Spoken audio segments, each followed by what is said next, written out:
Hello everyone, and do I have an elegant episode for you today? And before I get started, I just want to say thank you again to all the new subscribers. You've continued to push my videos out into the YouTube world, and I cannot be more thankful, so thanks again for sharing me out. Please, tell everybody that you know about my channel, and hopefully they'll subscribe. I really do appreciate it. First and foremost, out on my desk, I have one of my bonsai trees. I think this is a ficus. And does anyone know why it's dropping some leaves? I don't know if I'm overwatering it, if I'm underwatering it. I don't know, but it's been with me for a few months now. And check it out, but it's dropping some leaves. It is fall in Ohio. Is it a water thing? Is it a light thing? I don't know, but it's dropping a few leaves and it has me nervous. So if you can, down in the comment section, let me know. And then look at this one. This one's doing really well. It's getting so big. And look at the root system. Anyways, so these were two of my bonsais, and that one's doing really well, but the other one, it's struggling. It's like me on Sunday mornings. So I just want to say thanks for joining in. Let me remove some of this dirt off of that bag. So some sterling silver rings.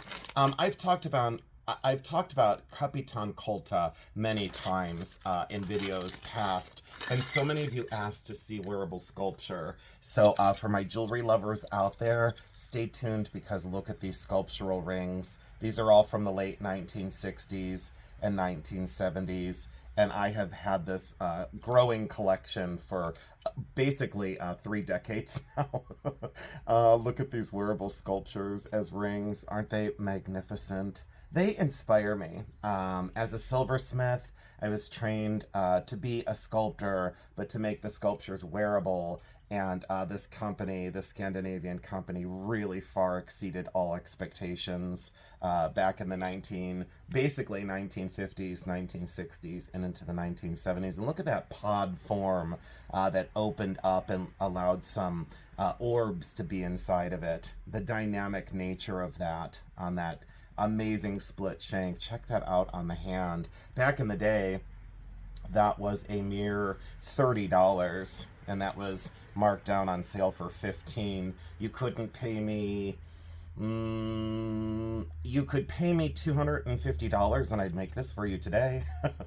Or one inspired by it. But check those out for wearable sculpture. I don't want to lose my jewelry crowd, so you gotta stick with me, because I will surprise you halfway through a video and show you things like that. Let me move those back into their bag and off camera. Value on those, just so everyone knows, I always leave out values. Those are now between $125 and around $265, depending on how complex they are. What we're here for today is what's out on the table and also off camera. You won't want to miss some of these pieces that are way off camera, like this one. Look at this cherry bowl in solid sterling silver with some amazing serving pieces, and this gigantic bowl that is totally off camera. That is solid sterling silver. And why I show you this is it was sold as silver plate. That one is, let's see here, with 2 ladles that were in it that are off camera, it was 41.3 troy ounces. That was a big mistake.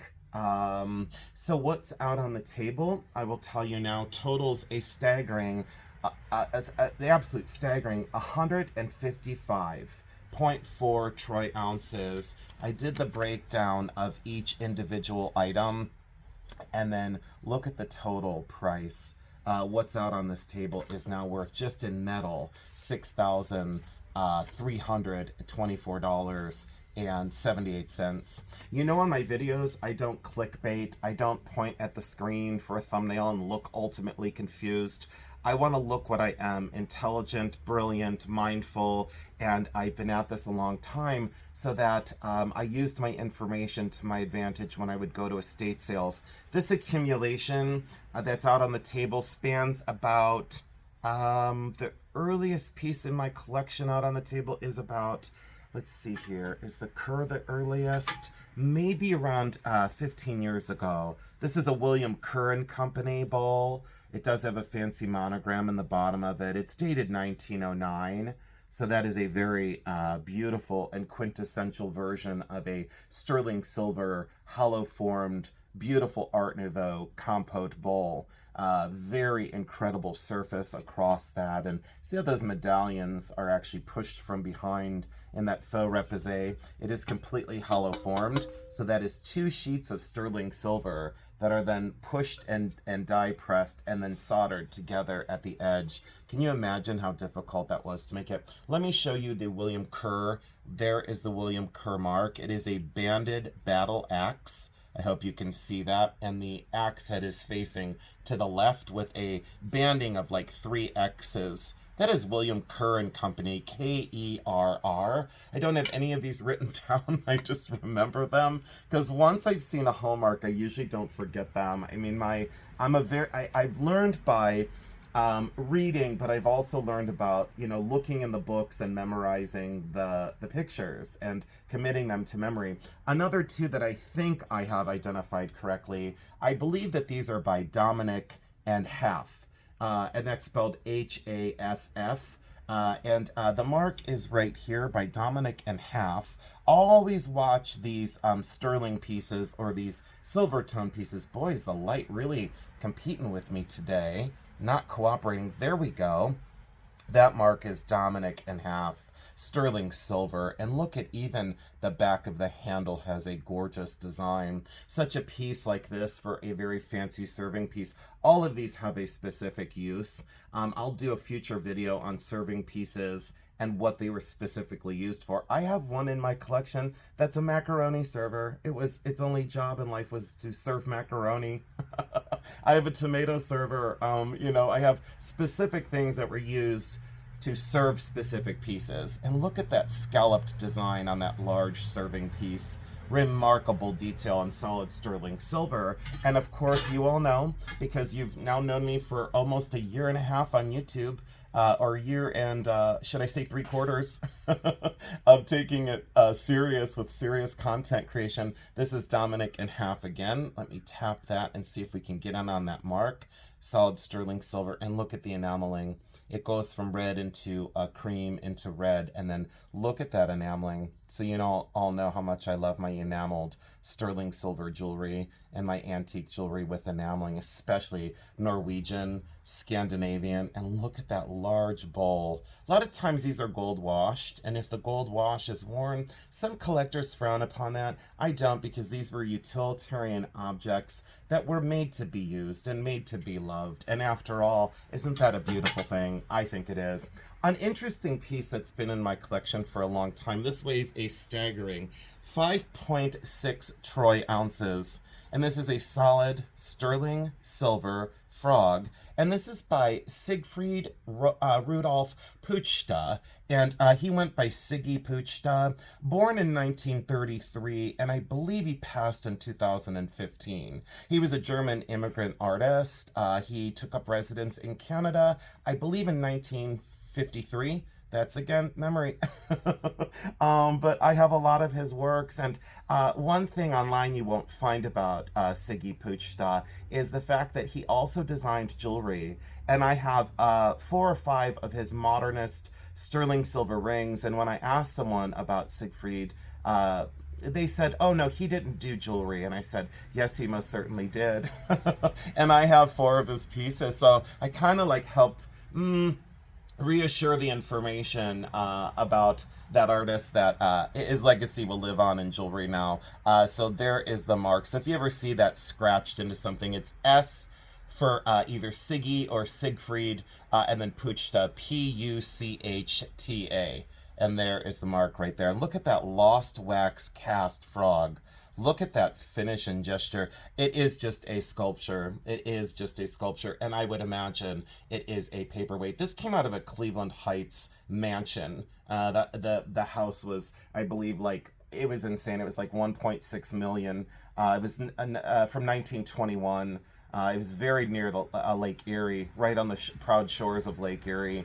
And I waited in line at this estate sale for, I think 7 hours to get in. I was that far early, or I should say that early in the morning. I was customer 22 or 23. I think 23 or maybe even 24, but I got in the first wave, and this was only $5. And I couldn't scarf it up fast enough. I actually got very lucky there, and I bought a whole container of stick pins. That's a whole other story for another time. This has been in a current video. This is that beautiful repoussé and chased bowl. Solid sterling silver construction again. And this one is a 7.8 troy ounces. And there is the mark right there.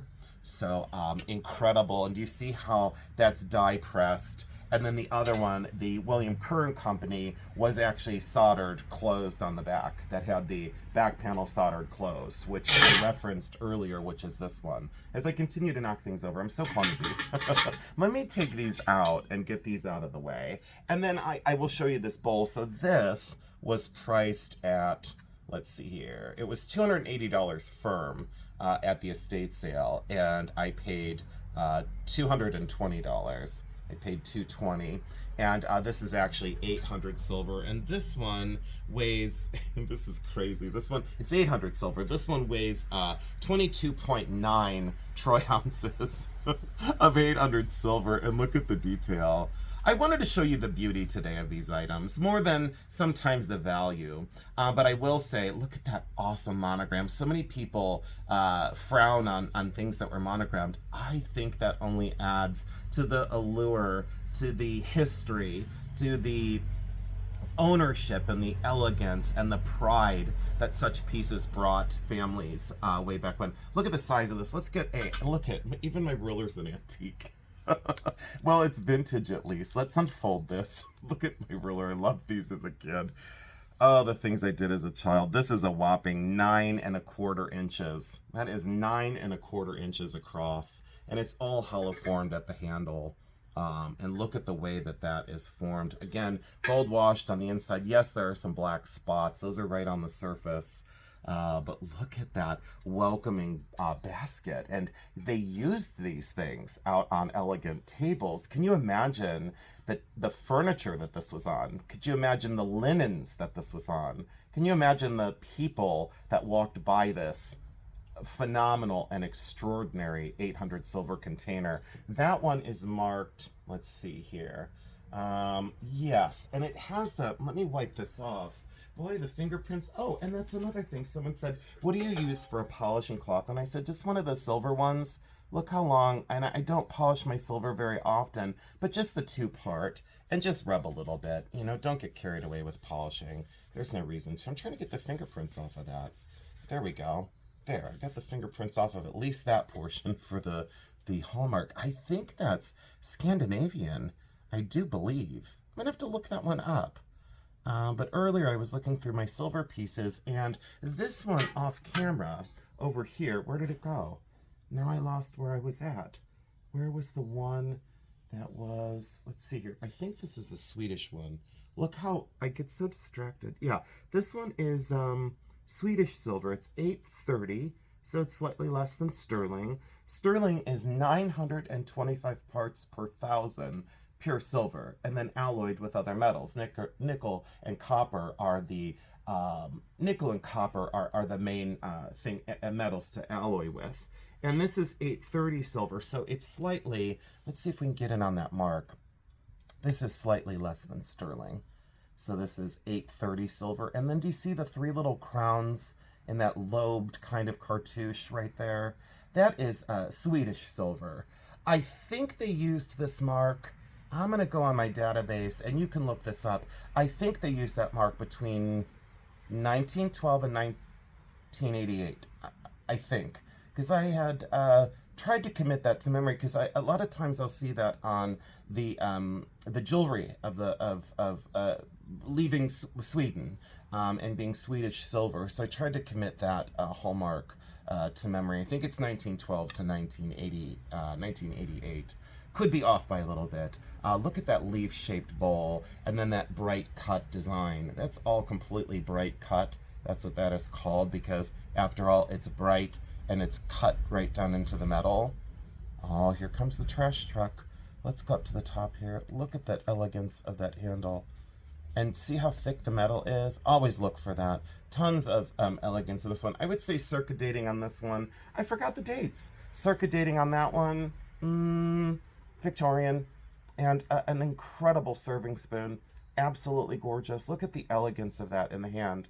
How stunning that is. Again, sold as silver plate. This was, I think this was $2.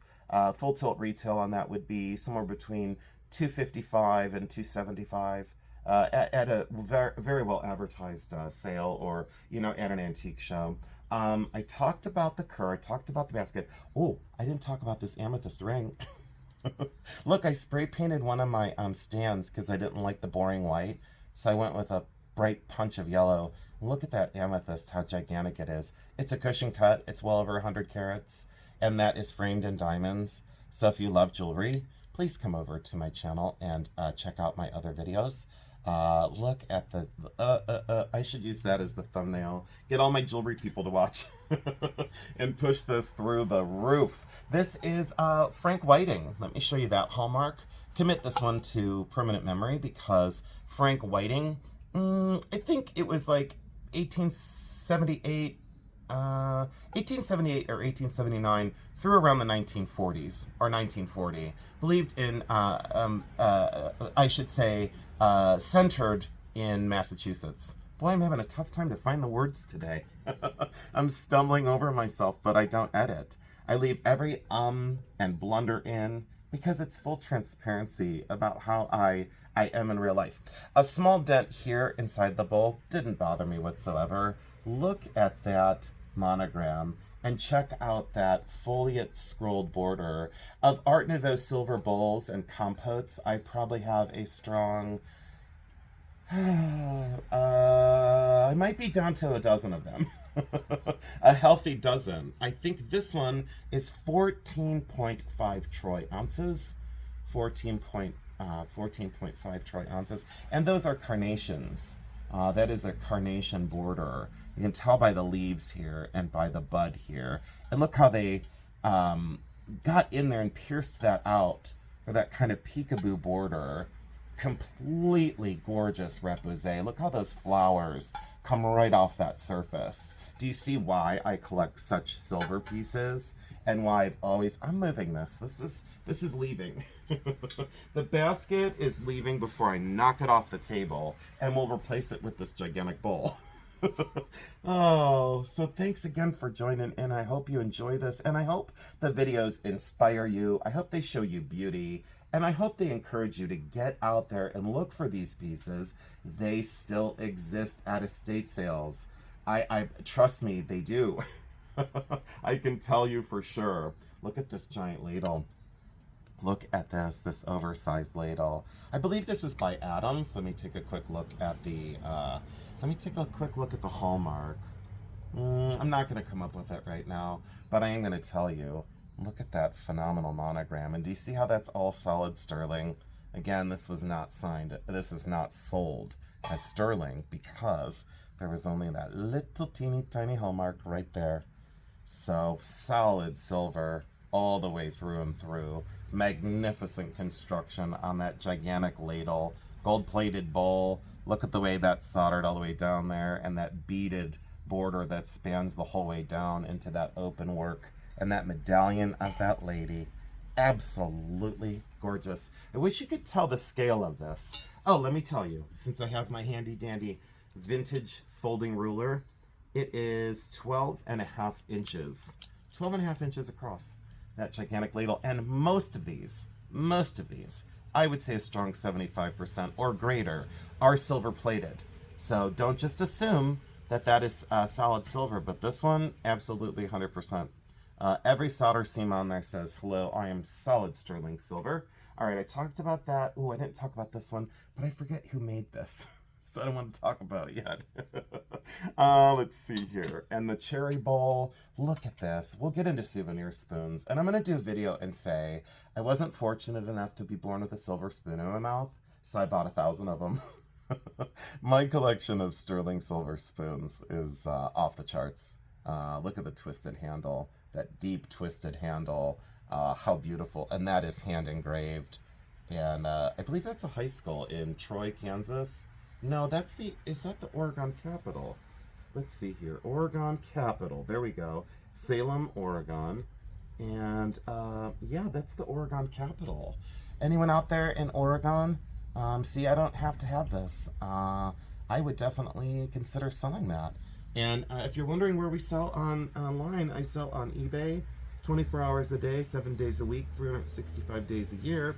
Been on eBay now since 1998. 100% positive feedback. I believe 17,000 items sold or something meager like that. Let's see here. Sterling on that. I don't... Look at that oyster-shaped or shell-shaped bowl with that hand-engraved building. Love it. All right, we'll set that off to the side. And then I believe this might be the tomato server. I'm gonna have to do some research on that one too before someone comes in and attacks me and goes, no, no, no, that's not what that is. You know how much I love to be corrected. Oh, look at the elegance of that. The handle, circa dating on that one, 1900. Circa dating could be into 1915. Look at the hand pierce work on that. Absolutely stunning things. And I can't let these things get melted down. Let me wipe this out a little bit, just because it's got some fingerprints. And again, I want to say thank you so much for joining in. And again, this table full of silver is, can you believe that it's worth, just in metal, $6,324.78. And it's sure to go up. Silver is on the rise. By the airing of this video, I forget what it was at today. It was at 42 something, or I don't know, 42 something, I think. 42.10 maybe. Look at the cherries, the way that is applied, and then reposade, and look at the craft of how that was then soldered together from the back. This compote is exceptional, fully hallmarked, and again, I didn't label this one yet. Sterling, model number 2549, and I don't see another maker's mark, which is strange. Right above that, I think there might be another maker's mark, but there's the sterling mark, and there you go. There's the sterling mark right there. Look at the construction of that. How gorgeous. The repetition of form of these very dimensional cherries that are die-formed, faux repoussé, and then look at how they put that on the foot and then got in there and did that open work right there. That reticulation of surface to open that up, and it's just another detail that it's much more difficult to do that. It's easier just to leave it solid like this border here. It's much more simple in labor to leave that.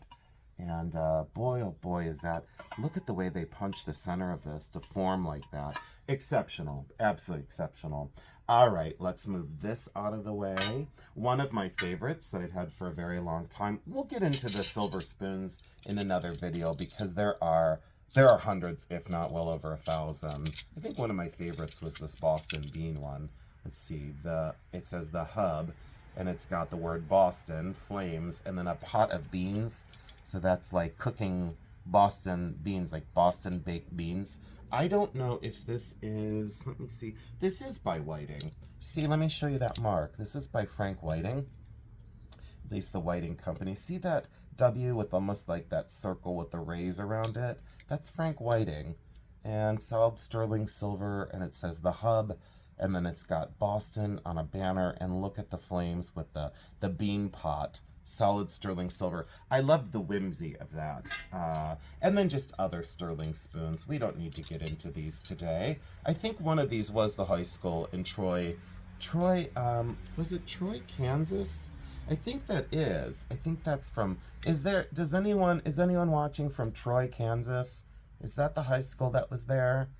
You know, and what if the high school isn't there anymore? It doesn't look like that anymore in Troy, Kansas. That's a documentation of the history in America. And I think that's why I really did love the souvenir spoons. The detail, the way they were handled, and to think that you went somewhere. I mean, we go somewhere today and we get a tacky t-shirt or a plastic keychain, or some piece of garbage that nobody wants when we travel.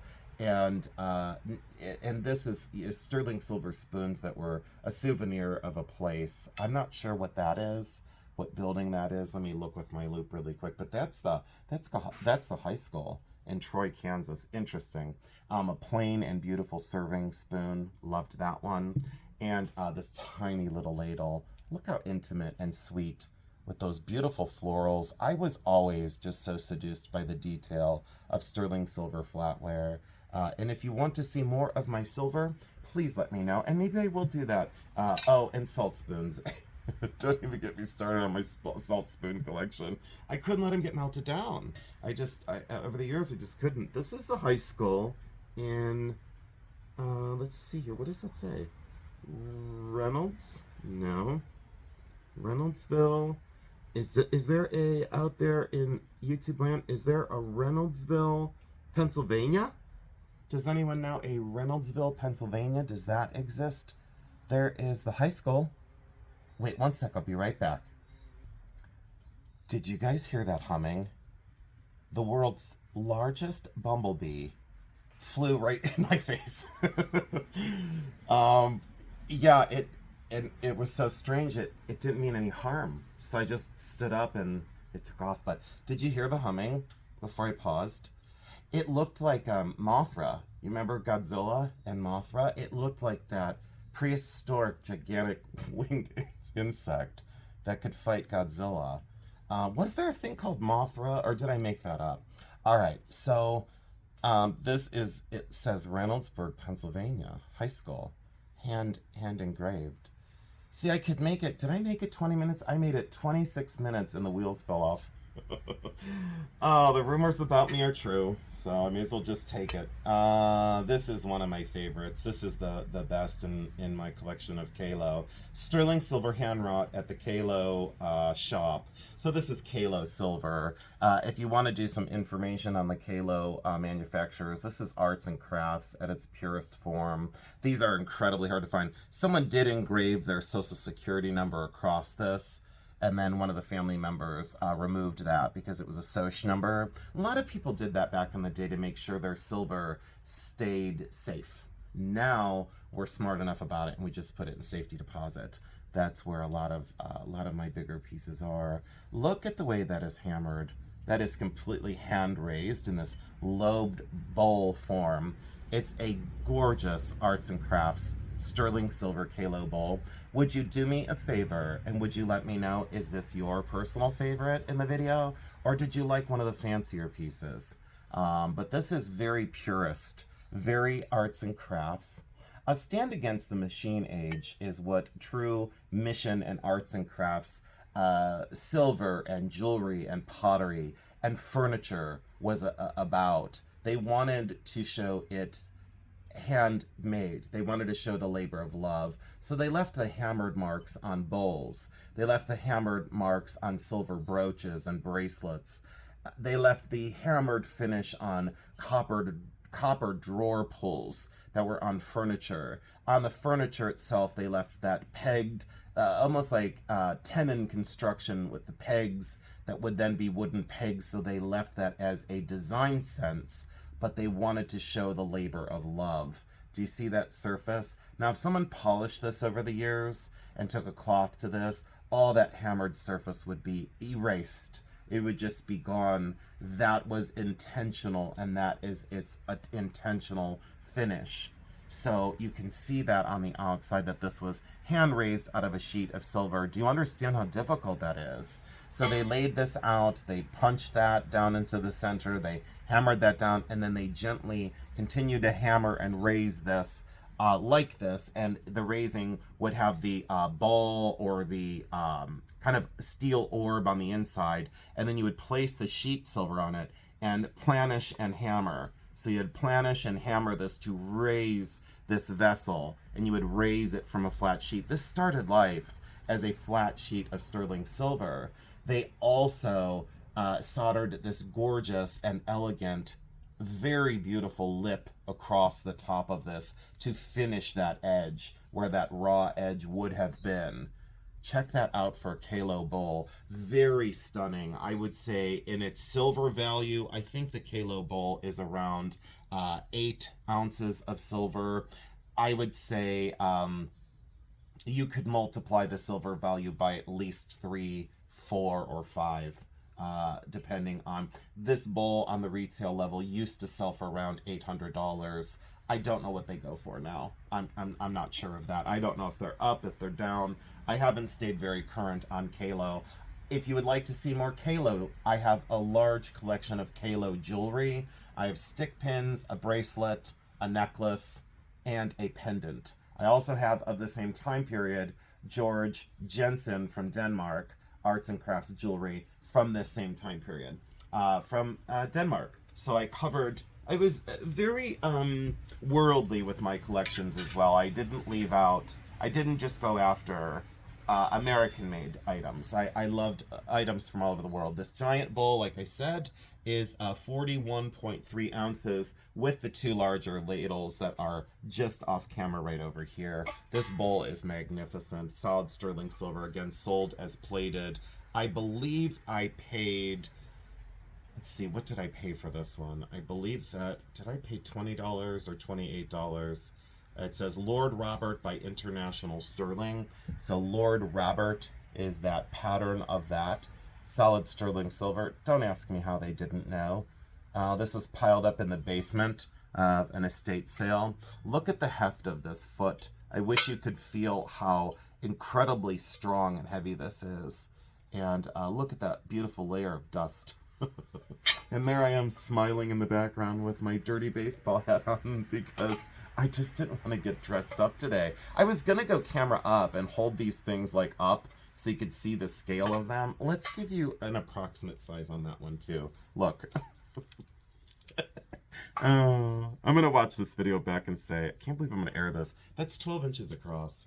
That is 12 inches across. And look, let me put my fingerprints in there. All right, so anyways, our grand finale, I did save the best for last. Let me move a couple of these spoons. Again, thanks again for tuning in today and for keeping me company. And I'm very, very grateful. So, solid sterling silver by Tiffany and Company, and this is the full hallmark. So there you go, and you can see some of the neighborhood in the background of that. So Tiffany and Company, and there is the 925 parts per 1,000. So that's how they marked it for sterling. So it says 925-1,000, meaning 925 parts per 1,000 are in fact solid silver. The rest is alloyed. Let me move the big bowl because I want to make sure that I showcase this correctly. Move a couple more spoons out of the way. And again, I don't know when this is going to air, but I hope you have a beautiful weekend this weekend. I've been not wanting to stay inside because it's fall, and I've shown this bowl it's actually a basket. It has the bail handle. I've shown this in a previous video a long time ago. This weighs a staggering 34.8 troy ounces. Can you imagine a Tiffany and Company basket that large? I found one very similar online, and the retail price was $5,200 is what they are asking for this. And you can see then the escalation of value just out of the intrinsic value of silver into what these are actually worth on the retail level. So do not be melting these pieces down because they're worth so much more than their silver value. And if that's one thing my videos can do, I would be so grateful that it's able to happen, that I save you from making mistakes. We've all made mistakes, and I just want to prevent other people from making those similar mistakes. Through the years that, unfortunately, I had bills to pay, and I had to sell items. I never scrapped things that were like this or were incredibly important historically. But I'll tell you, I've seen a lot of things coming into the pawn shops, and we're losing history every day. We're losing a lot of history, but it makes pieces like this much more important. It makes survivors much more important, and there's always revivals that have claimed so much of our history. Why do you think we don't find very much Georgian or items before the Georgian time period in the States? It's because we didn't have that rich history from 200 years ago. It's getting very difficult to find. Early American furniture, early American primitives. It's a challenge to find anything very early. Early silver, very difficult to find. So anything silver from pre 1700s, very very difficult to find. Try and find gold, it gets even more difficult. But let's appreciate the things that we're able to rescue. Let's stay focused on the good of what we're able to keep. That's where my mind is. And on such an elegant piece of Tiffany and Company sterling silver, I will fight to keep this basket safe and sound. I appreciate you joining in today. I can't thank you enough for your generosity in my comment sections of pushing me forward and encouraging me to continue this journey with all of you. I hope you mean it because it's truthful. I hope you feel it because I mean it. I just want to say again, I love you because I do.